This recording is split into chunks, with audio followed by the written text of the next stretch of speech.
irmãos, é uma alegria muito grande. Se tem uma coisa que eu tenho prazer é de servir os irmãos, eu gosto de servir. Eu tenho minha profissão, mas eu não tenho muito prazer nela não. O meu prazer está naquilo que Deus me colocou no coração. Profissão para ganhar dinheiro, sustentar minha família e viver.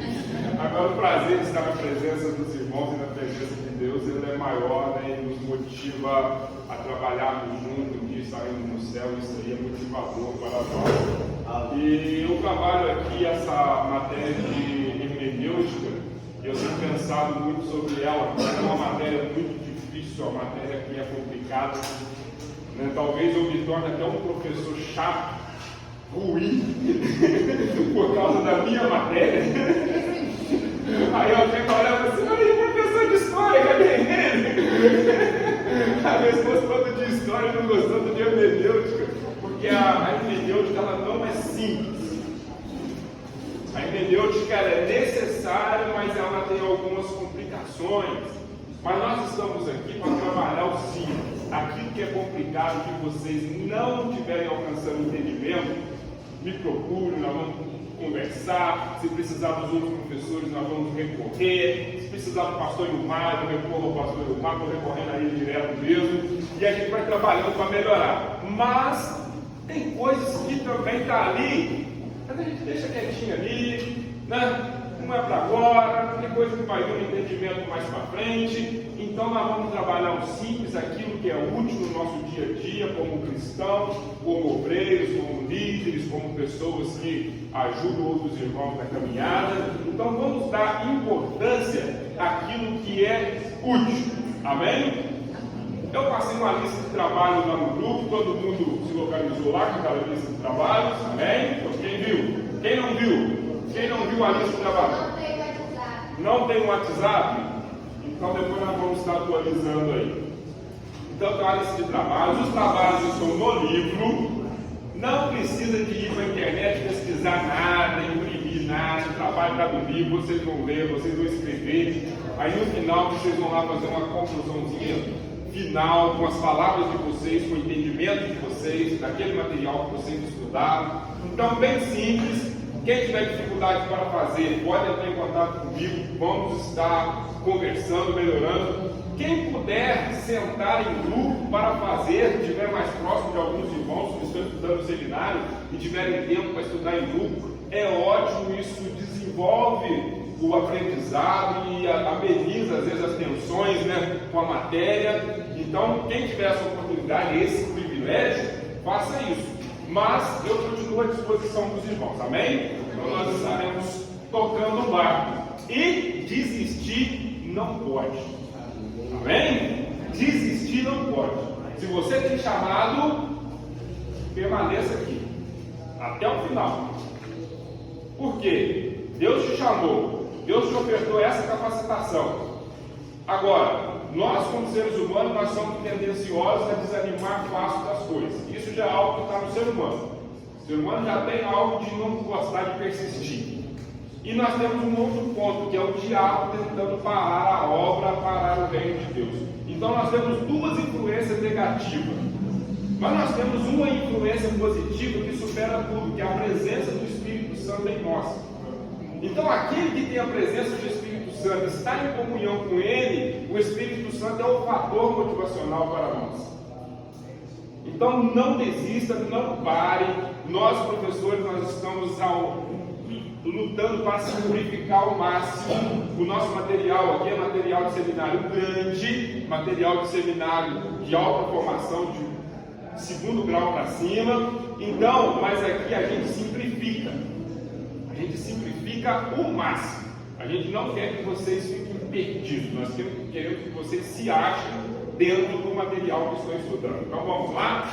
Nós vamos estudar um pouquinho hoje sobre requisitos, construção hermenêutica e desenvolvimento histórico da hermenêutica. Quais são os requisitos importantes para a interpretação da Bíblia? Aquilo que a gente já tem falado. O principal é ter o Espírito de Deus. Eu gostaria que alguém lesse aí para mim, 1 Coríntios 2, do 9 ao 12.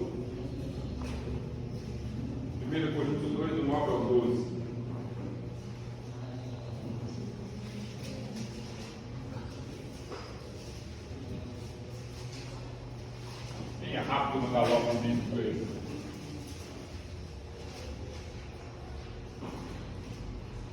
Coríntios 2, 9 a 12, pode ler. Mas, como está escrito, as coisas que o olho não viu, e o ouvido não ouviu, e não subiram ao coração do homem, são as que Deus preparou para os que o amam. Mas Deus nos revelou pelo seu Espírito, porque o Espírito penetra todas as coisas, ainda as profundezas de Deus. Porque qual dos homens sabe as coisas do homem, senão o Espírito do homem que nele está? Assim também ninguém sabe as coisas de Deus, senão o Espírito de Deus. Mas nós não recebemos o Espírito do mundo, mas o Espírito que provém de Deus, para que pudéssemos conhecer o que nos é dado gratuitamente por Deus. Olha que coisa maravilhosa que a Bíblia nos traz. Antes de qualquer método de interpretação que a gente possa estudar, olha por que eu estou falando que a gente tem que levar as coisas para a simplicidade.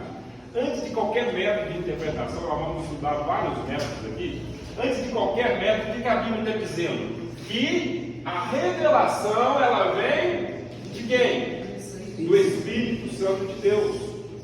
Então você pode ser a pessoa mais bem conceituada intelectualmente dentro da hermenêutica, dentro da teologia, mas se não tem o Espírito Santo de Deus, o entendimento, a compreensão, a revelação não virá. Concordam com o que está escrito? Então, vamos pela simplicidade. Primeiro, jejum e oração, depois a leitura da palavra, que o campo vai ficar preparado para que produza os frutos do nosso coração, do entendimento, da compreensão. O segundo é ter fé. Gostaria que alguém aí abrisse em 1 João, capítulo 2, do versículo 24 ao 28. Bem, pode ler. Portanto, que isto esteja convosco, o que ouvistes desde o princípio. Se isto que ouvistes desde o princípio permanecer em vós, vós também haveis de permanecer no Filho e no Pai. E esta é a promessa que Ele nos fez, a vida eterna. Essas coisas vos escrevi a respeito daqueles que vos enganam. Porém, a unção que vós recebestes dele permanece convosco, e não tendes necessidade de que homem algum vos ensine, mas como a mesma unção vos ensine todas as coisas, e é verdade, e não mentira, como ela vos ensinou, vós haveis de permanecer nele. E agora, filhinhos, permanecei nele, para que quando ele se manifestar, possamos ter confiança e não sejamos envergonhados diante dele em sua vinda. Olha como que esses pequenos versículos falam muito de permanência. Refere muito a permanência. Quer dizer o quê? Ter fé, manter fiel, manter-se dentro de uma linha de fidelidade. Isso vai fazer com que a gente tenha uma continuidade na caminhada, um desenvolvimento na caminhada e a gente não se perca.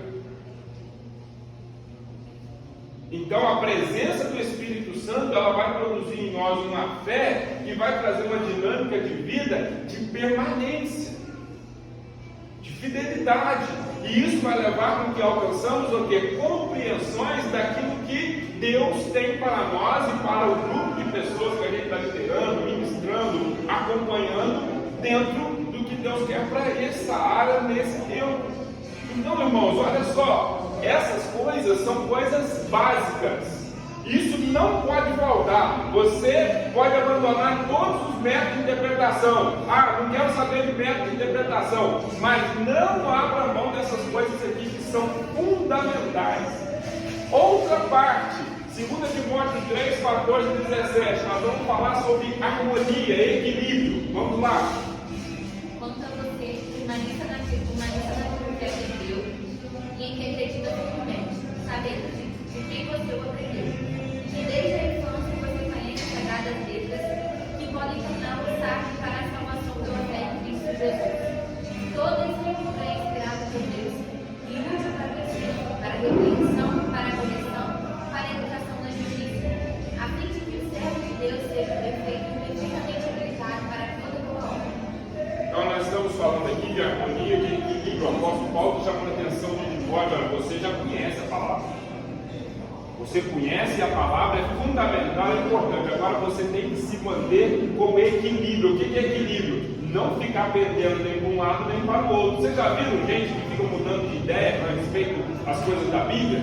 Uma hora o cara está crendo uma coisa, outra hora ele já mudou, ele abandona aquilo, ele está crendo em outra. Ele desmente aquilo que ele pregava e começa a praticar outro caminho. Aí depois ele volta de novo.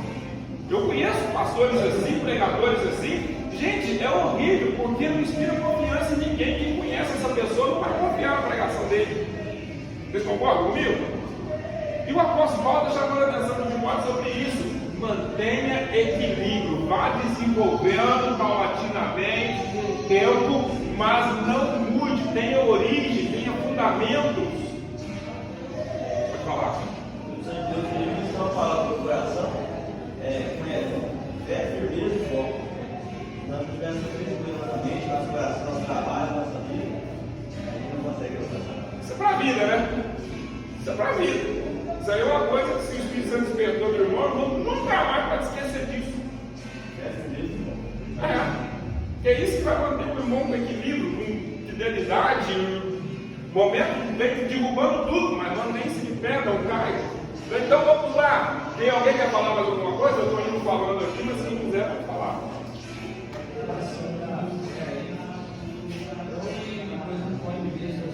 A fé já é um último tinha assim, fé. É um negócio assim, né? Quando eu joguei como dom, dos anos espirituais, são 9 anos, então parece que eu me Mudou assim, o jeito de ser como cristão, né? Isso é verdade. Porque senão a fé fica um negócio muito raso, né? Automaticamente está na nossa vida que Deus colocou, mas não, é algo que cresce, que desenvolve, né? Então isso é muito interessante mesmo. Alguém mais? Não? Prossigamos. Então temos que ter equilíbrio, não seja crente desequilibrado. E obreiro desequilibrado, pior ainda, pastor desequilibrado, gente, é uma derrota. Porque se o pastor se desequilibra, ele desequilibra uma igreja. Olha só. Por exemplo, se você lidera um grupo de 20, se você desequilibra, você desequilibra 20. Se você lidera 40, desequilibra. Se você... Então, à medida que você tem um alcance maior, você desequilibra mais gente. Outro ponto, Salmo 119, ter submissão, versículo 33 ao 36. Quem pode ler?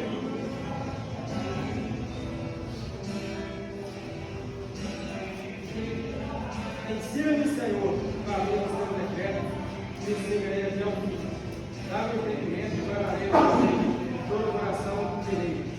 Guie-me pela beleza dos teus mandamentos, pois nela me encontrava. Inclina-me o coração aos testemunhos e não à revista.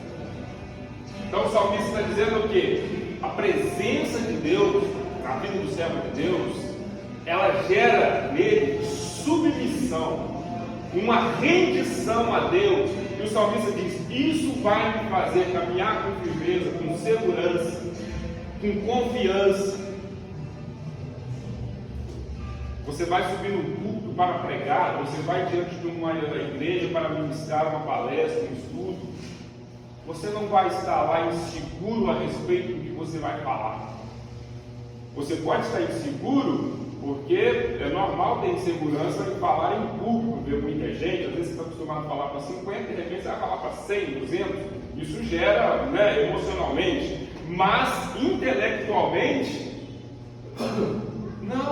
não pode ter insegurança. Porque o salmista está dizendo que a presença de Deus, ela gera confiança, gera certeza, gera convicção. Por quê? O Espírito Santo nos faz rendido a Deus, nos faz submisso a Deus, e nós vamos estar com a mente de que o Espírito Santo quer que seja feito. Então isso é muito interessante, irmão. Não abandone esses requisitos, eles estão no finalzinho da segunda aula e no início da terceira aula. Então, olha, bem frisado que estão. Nós vamos para vamos lá, vamos voltar um pouquinho aqui. Tem dúvidas aqui? Questionamentos, perguntas, interrogações, comentários? para a gente concluir. Eu não vou voltar aqui mais não. Só uma observação. Eu falei que eu ia voltar mais. Eu vou estar falando de igreja, de fé, de foco. Eu lembrei eu vejo muito sinceramente de pessoas no serviço comigo. E a gente vê hoje, estou falando do campo espiritual, mas então, você atingiu um pouco para a vida social mesmo, trabalho. Tanto que hoje as pessoas não têm esse equilíbrio, essa firmeza e até solução também no trabalho. Então, quase sempre as pessoas vivem no trabalho todos os dias, vai um dia, 2 dias, não tem solução, não tem foco. O Estado falava sempre dos dados, para o líder conhecer, pele que rola no nariz. Eu sempre falo isso no serviço, porque não tem enfermeiro, hora aqui, hora está indo lá, aí nunca arruma nada. Isso é algo que está natural no ser humano. Ser desequilibrado, não ter submissão a ninguém, não gostar de ordem, isso está no ser humano. Só que a presença do Espírito Santo em nossa vida muda o sentido natural da coisa. Nós vamos para o sentido que é antinatural, porque nós vamos para o sentido divino. Nós estamos indo ao encontro do céu, então nós não podemos ir com as raízes terrenas. Nós temos que ter um DNA celestial. É isso que o Espírito Santo coloca em nós. É por isso que nós não podemos ser cidadãos comuns. Nós não podemos nos impor como cidadão diferente. Mas o Espírito Santo nos faz cidadão diferente de uma sociedade comum. Amém? Então vamos lá. Nós estamos agora na construção da hermenêutica dentro da Bíblia. Vocês se localizaram? Eu coloquei aqui a página 271. Vocês se localizaram aí no livro já, né? Eu nem perguntei se todos tinham se localizado, que eu coloquei aqui no quadro, não sei se eu usei. Então, a construção hermenêutica dentro da Bíblia, como que ela funciona? Nós estamos aqui, olha, a base é os escritos históricos. Então, todos os escritos históricos da Bíblia, desde passando Gênesis, Josué, Reis e toda a turma ali, Samuel, que vai contando a história, eles dão a base de sustentação para o entendimento da Bíblia. Aí depois nós temos os livros poéticos e proféticos, que vêm no meio, trazem um equilíbrio, né? Os livros poéticos ali, Salmos, aí nós vemos ali Cantares, Provérbios, e os profetas vão trazer o quê? Um equilíbrio no meio, porque ali dentro tem muitas revelações ali do que é a Bíblia, o sentido que a Bíblia é para nós. Faz com que a história faça sentido.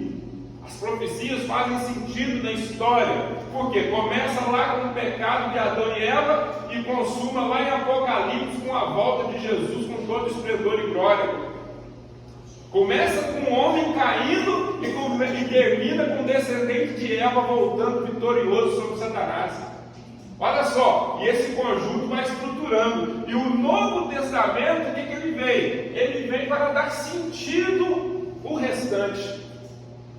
Aí nós vamos ver dentro da nossa matéria que o Novo Testamento ele tem no mínimo 10% de conteúdo extraído do Velho Testamento, ou do Antigo Testamento, conforme os irmãos gostam de falar. Então não tem essa coisa de falar assim, eu gosto mais do Novo Testamento do que do Velho. Não, você gosta da Bíblia, ou você gosta ou você não gosta. Tem gente que acredita, eu já conversei com pessoas que acreditam no Novo Testamento e não acreditam no Velho Testamento. Gente, faz sentido não. A Bíblia, olha, o nome Bíblia é o conjunto de livros, é a coleção de livros. Ela faz sentido em si. Então, nunca vai interpretar um texto de Apocalipse sem conhecer de Gênesis a Apocalipse. Esse que é o perigo. E tem muito obreiro hoje pregando que nunca leu a Bíblia toda. Isso é uma vergonha.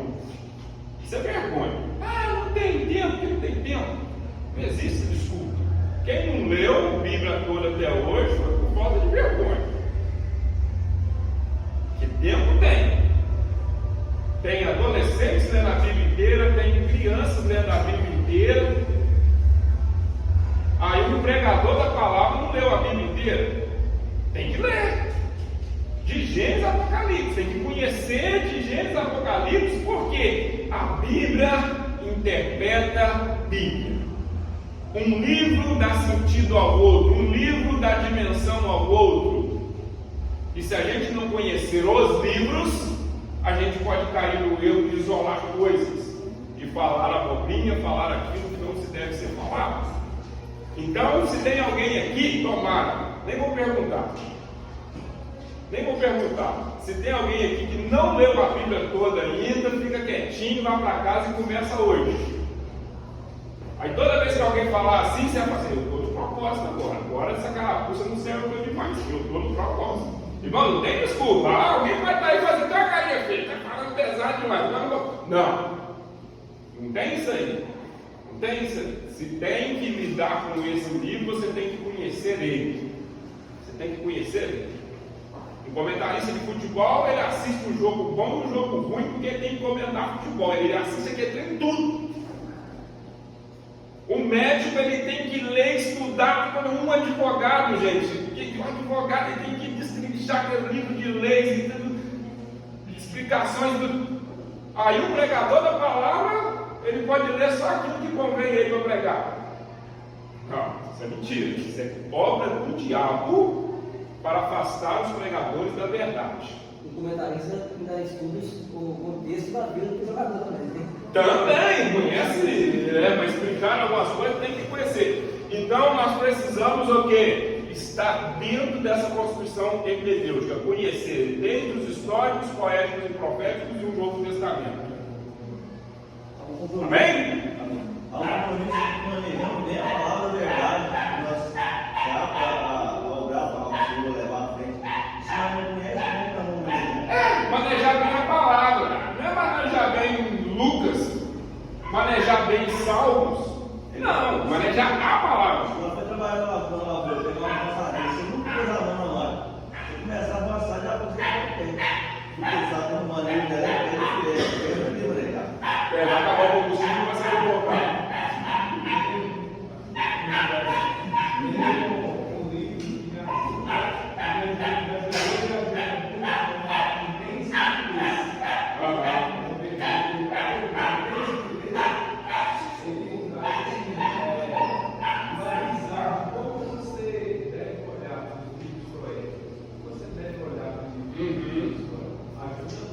Isso. A hermenêutica é uma matéria que não é muito simples, não é muito fácil, mas para quem tem boa vontade e quer aprender, ela é maravilhosa. Quanto mais complicada é uma matéria, quando você desbruça nela, você vai ver que ela é tão importante.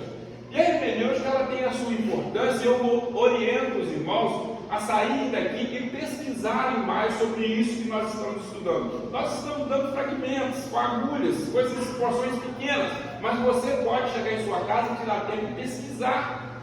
Pesquise e você vai se autoconhecer como obreiro de Deus e vai melhorar o andamento da sua carreira como servo de Deus. Então nós vamos seguindo os pontos importantes a serem considerados, dentro da Bíblia. Olha só, está aí, vamos localizar a nossa página. Deixa eu abrir o livro, que aí eu vou localizando os irmãos aonde eu estou, tá? Porque eu tenho um planejamento de aula na minha agenda, mas eu gosto de localizar os irmãos aqui.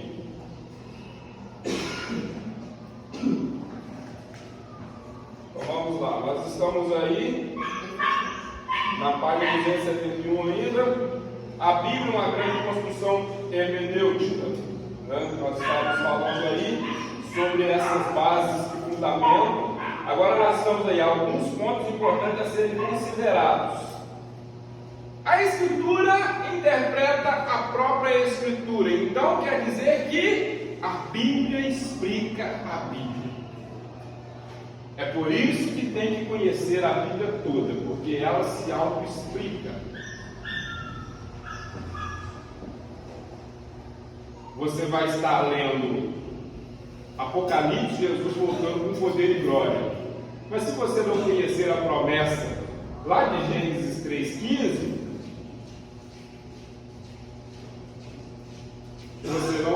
entender o Apocalipse, a volta de Jesus. Você tem que entender o Gênesis 3,15. Aí você vai entender o Gênesis 3,15, você precisa compreender o quê?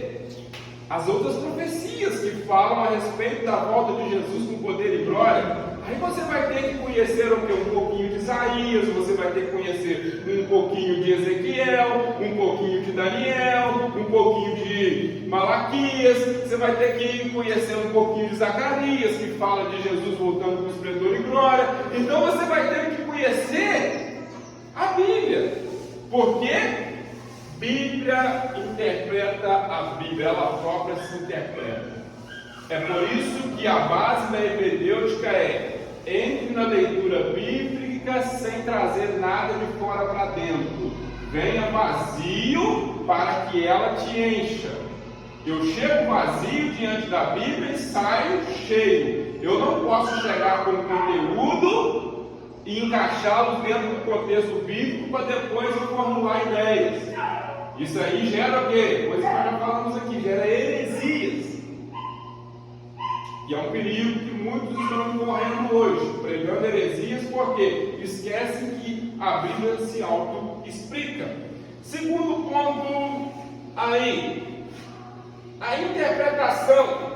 Tem que se entender o texto existente, aprender o seu sentido, aplicá-lo à situação presente. Quando estiver lendo a Bíblia, nunca abra mão de conhecer o texto e o contexto. Se puder conhecer a história por trás daqueles escritos ali, conheça.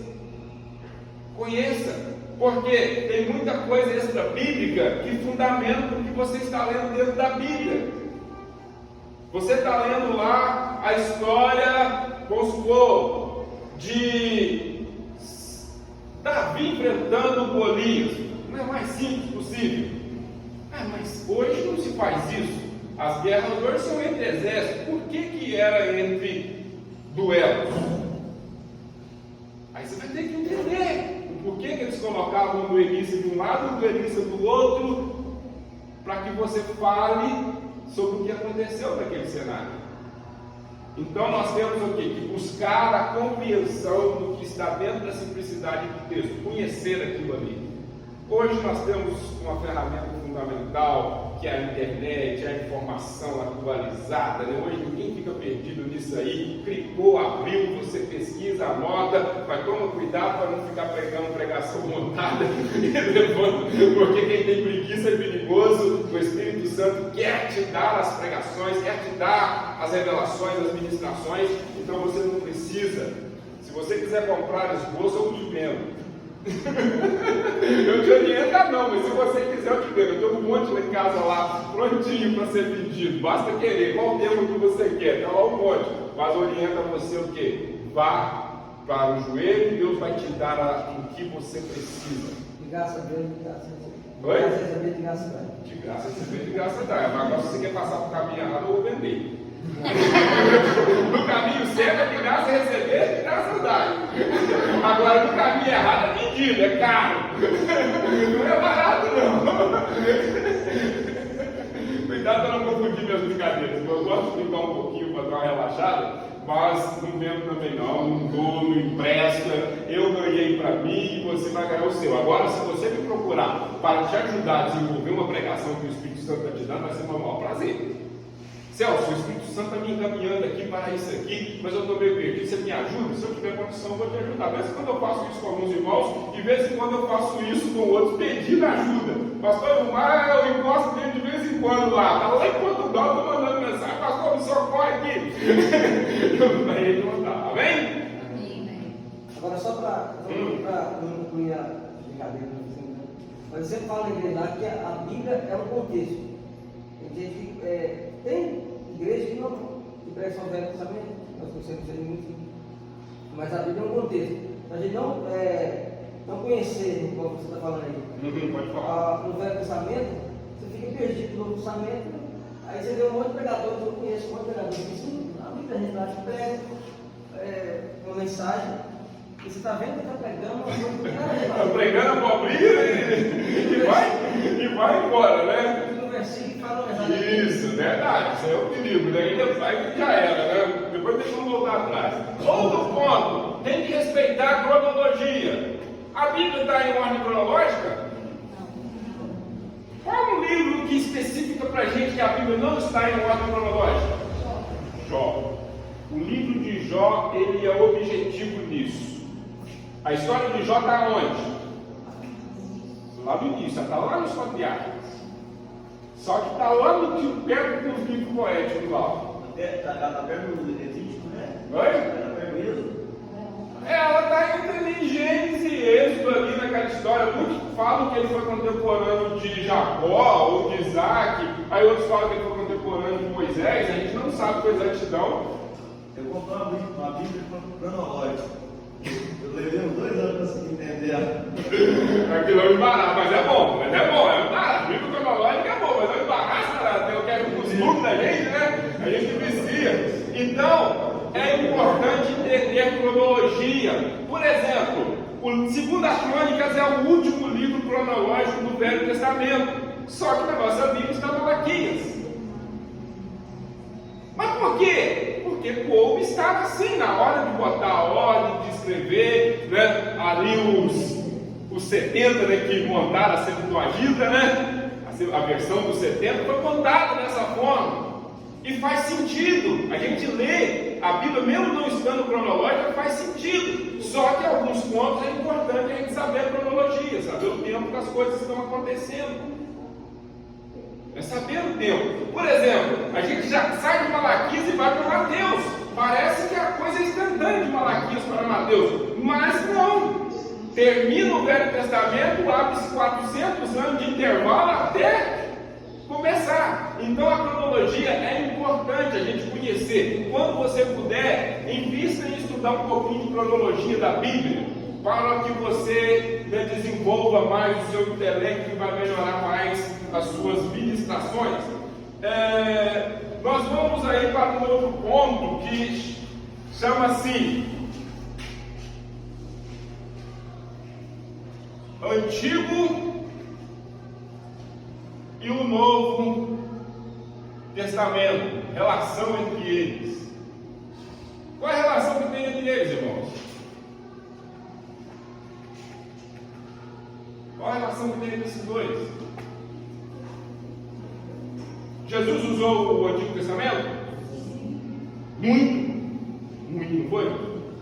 Quando pediram um sinal, o que ele falou? Citou Jonas, né? Sinal de Jonas. Não tem outro não. Por quê? Jonas ficou 3 dias e 3 noites e saiu de lá. Jesus ia ficar 3 dias e 3 noites e saiu. Então, nós vemos aqui que Jesus usa muito. Ele, quando ele vai falar, né, sobre os 10 mandamentos, né, quando ele simplifica os 10 mandamentos, ele não abole nada, ele está abolindo nada, ele não fala aboliu nada. Ele fala: olha, se você cumprir 2, já cumpre os outros 8. Ama a Deus sobre todas as coisas, o próximo como a ti mesmo, os outros 8 vão estar incluídos. Se torna o quê? Um pouco subjetivo, porque eles estarão dentro de um complemento. Então, nós vamos ver o apóstolo Paulo cita, nós vamos ver também quando Estevão estava para ser apedrejado, o discurso de defesa de Estevão conta a história de Israel. Estevão é profundo, vocês já pararam para ler ali que Estevão está contando a história de Israel na sua defesa? Ele fala de Gênesis até os seus dias. Tira a ponta da língua. Tira a ponta da língua, e ele não tinha essa Bíblia na mão. É por isso que eu falo, é falta de vergonha para nós. Estevão conhecia sem ter na mão. Ele conhecia a Bíblia da sua época sem ter. Ela era aquele monte de escrito, irmão. Não tinha como o sujeito ter. Ele tinha que ser muito rico para ter o Velho Testamento completo dentro de casa. Mas eles não diminuiu a importância de dar acesso por causa das dificuldades. Dificuldades são diante de nós para serem enfrentadas, vencidas. Amém? Então nós vamos seguindo. Entendemos aqui? A natureza das Escrituras Sagradas.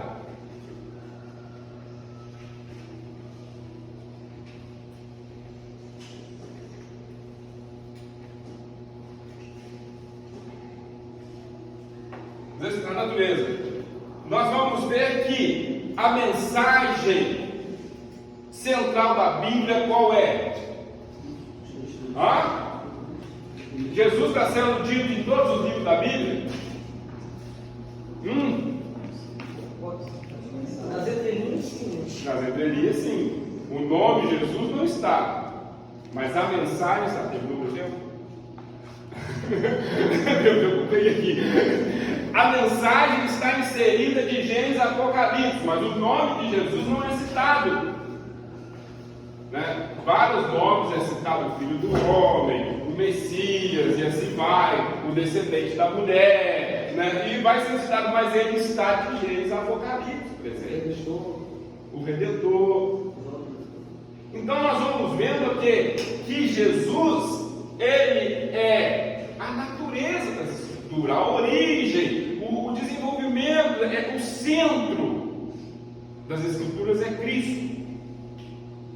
É por isso que pregador não pode pregar sem falar de Jesus. Já viu falar isso? Não se tem como pregar a Bíblia sem falar de Jesus. É errado. Quem prega tem que falar de Jesus, porque o objetivo da Bíblia é o quê? Falar de Jesus. É falar antes dele vir, e falar após ele vir. Então nós temos sempre que fechar as nossas mensagens. Às vezes uma pregação que a gente está fazendo, ela não fica citando Jesus o tempo todo, mas no final se conclui o quê? Falando do objetivo da vinda de Jesus, da sua morte e da sua volta para buscar os seus. Sempre é assim. Não pode deixar de ser dessa forma. Então, compreendendo até aqui? Amém? Perguntas, questionários, podem fazer. Concordam que a Bíblia de Gênesis e Apocalipse falam de Jesus? Eu já ia perguntar assim: quem não leu a Bíblia toda ainda para não concordar? Porque quem não leu toda não pode concordar, porque não sabe se está escrito de verdade o que estamos falando, amém? Então vamos seguindo. Agora dá um outro passo, um passo mais largo. Nós vamos falar agora sobre as várias perspectivas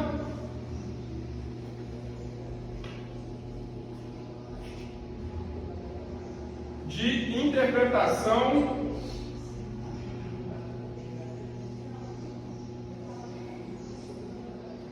da Bíblia. Trocando em miúdo, a perspectiva aqui pode ser resumida em forma, modo, maneira de interpretar. Ou a mais conhecida é o quê? Uma chamada de literal. O que é uma interpretação literal?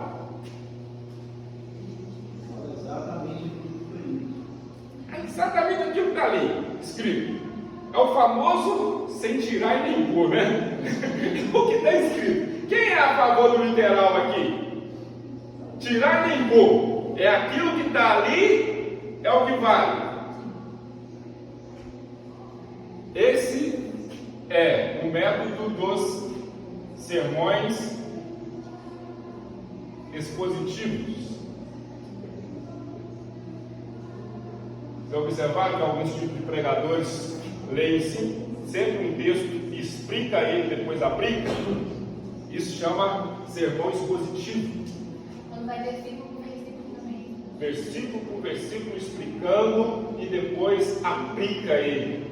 Talvez você até usa, mas não sabia, né? Que às vezes a gente, como nós somos a maioria, nós somos autodidatas, né? A gente aprende um pouquinho aqui no seminário e tal, mas o nosso negócio é mais sozinho com a presença do Espírito Santo. Às vezes a gente pratica algo sem ter o conhecimento. Agora vocês estão tendo conhecimento. Se você gosta de explicar versículo por versículo do que leu e depois aplicar, você está sendo um pregador expositivo e está usando a interpretação literal.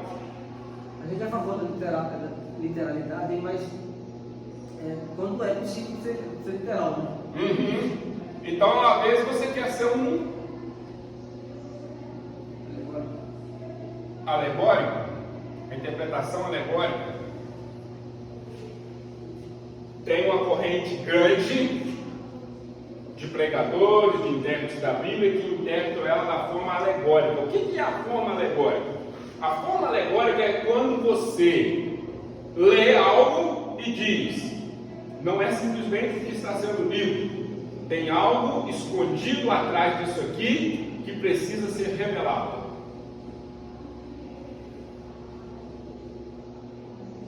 As palavras de Jesus, pode Não, as palavras de Jesus, ele esclarecia muito bem o que ele estava falando. Mas depois, a princípio ele fala mais em comparações, metáfora ou alegoria? Oi?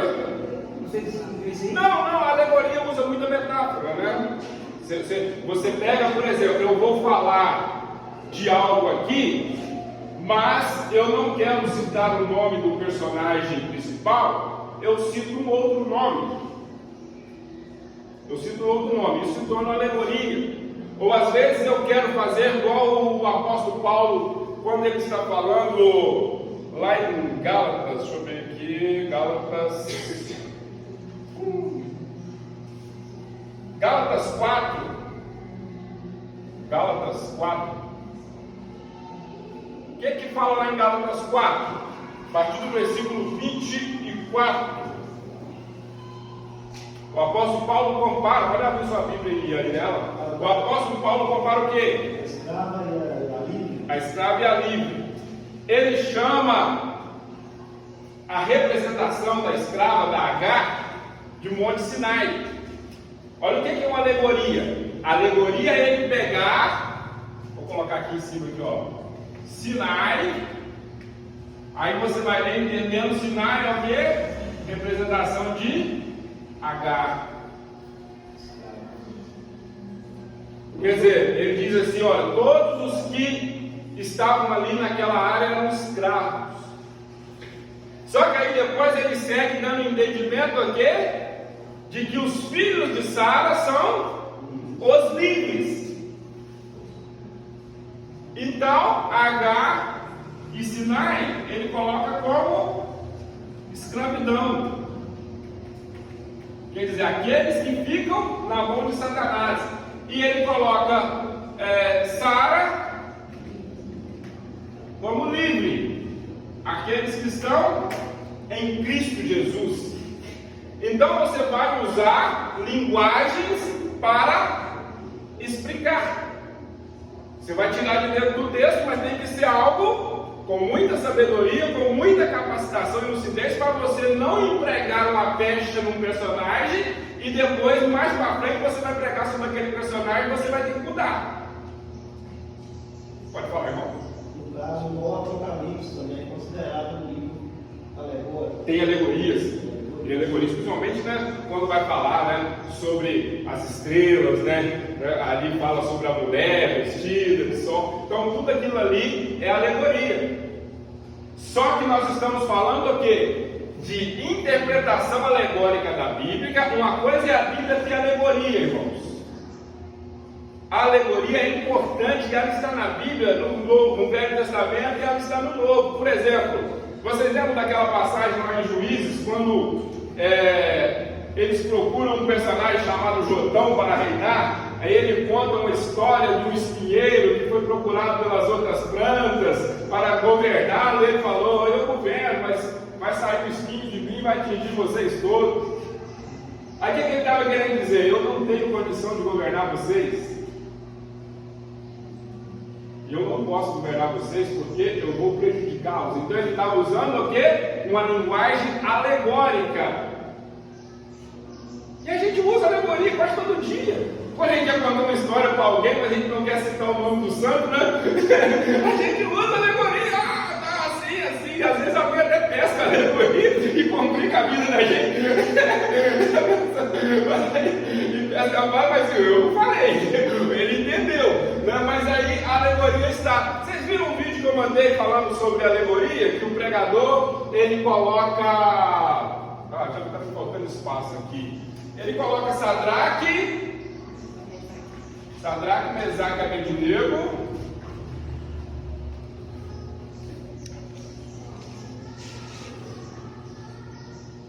Isso aí nós vamos lá na matéria da Cláudia agora. Ele coloca eles como o que lá no vídeo? O restante da humanidade. Da humanidade. Vocês vão entender no final aqui quem não viu.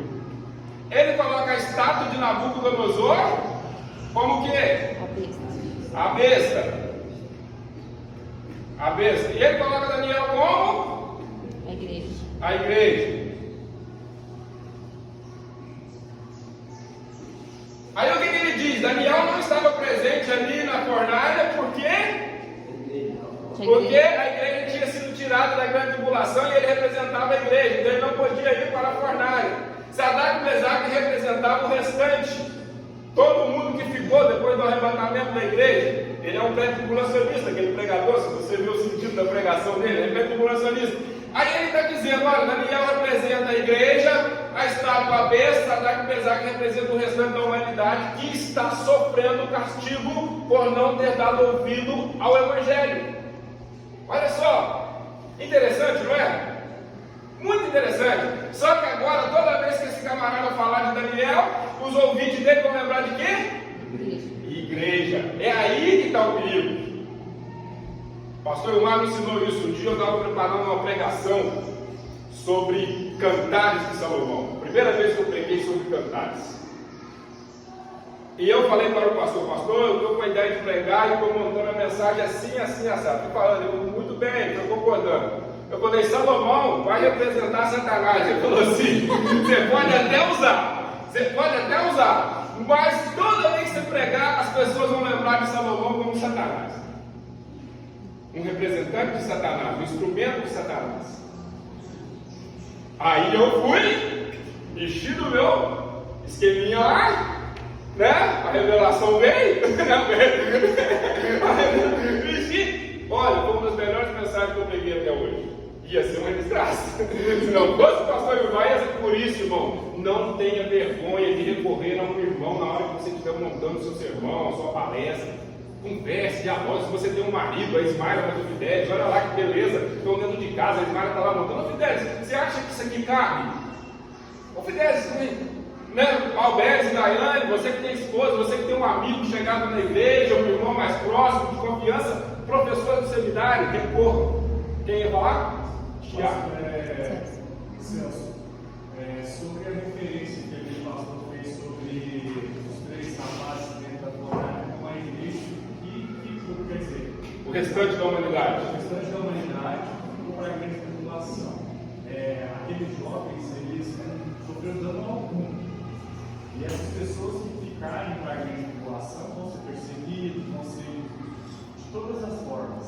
Como é que ele consegue fazer uma diferença, sendo que esse menino nem a palavra na Bíblia diz nem cheiro de queimado tinha os meninos?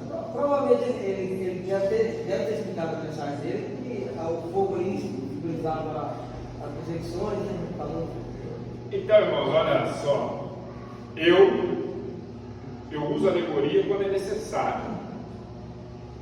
Mas eu não uso alegoria para interpretar a Bíblia. Eu não sou intérprete alegórico, não concordo. Mas se você quiser ser, é uma coisa sua.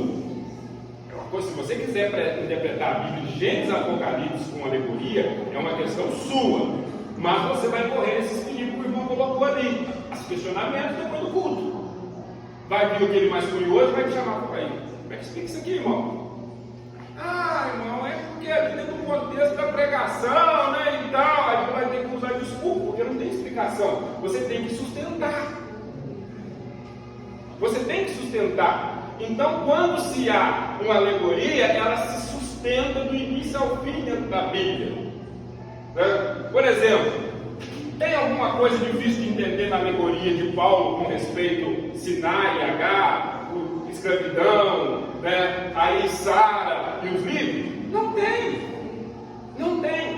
Então nós vemos, graças a Deus eu consegui chegar no ponto principal aqui, que era dissertar um pouquinho sempre entre a interpretação literal e alegórica. Eu estou encerrando aqui, mas tem outras linhas de interpretações aqui dentro. Vocês leiam em casa, estudem em casa, desbruce em cima desse livro e leia ele. E as dúvidas vocês mandam para mim, perguntas, questionamentos, manda lá. Pode falar, Tiago.